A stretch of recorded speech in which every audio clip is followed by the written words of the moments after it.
दुई वर्ष पर केन्दुझर को फेरी बाघ केन्दुझर जिला पाटणा रेंज में बाघर पादचिन्ह ठाब होगा पर यह स्पष्ट होईछि पाटणा रेंज अंतर्गत केन्दुझर एवं करंजिया सीमार माछगढ़ ठारे बाघर पादचिन्ह ठाब होईछि बाघ को ठाब करने अटई जंगल 35 ट्राप कैमेरा लग जहाद्वारा 2 दिन पूर्व 12 सेंटीमीटर विशिष्ट एक बाघर पाद चिन्ह ठाब कर डीएफओ सूचना देते 20 ରୁ 22 मासर एक बाघ सिमिलपाल बाहरी ए व्याघ्र करिडोर मध्य चलप्रचल करुच्ची अटई संरक्षित जंगल मध्य बाघर खाद्यपाई अधिक मात्रा तृणभोजी प्राणी रही एठाकू बाघ आसुवा से कहते केन्दुझर जिलार घंच अटई जंगल को बाघ आसवा एक शुभ संकेत बोली कहवा सहित एथिपाई वन विभाग संपूर्ण प्रस्तुति करिथिबा डीएफओ कहते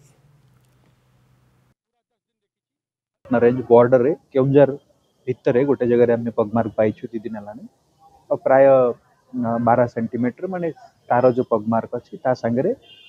मिसी जाऊँगी अवश्य तापर आम तार पगमार्क या और किसी अनुसंधान पाइनु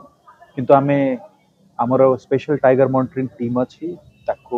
सब पेट्रोलिंग कर 35टा कैमेरा आम 2x2 ग्रिड सिस्टम रे ब्लॉक वाइज लगे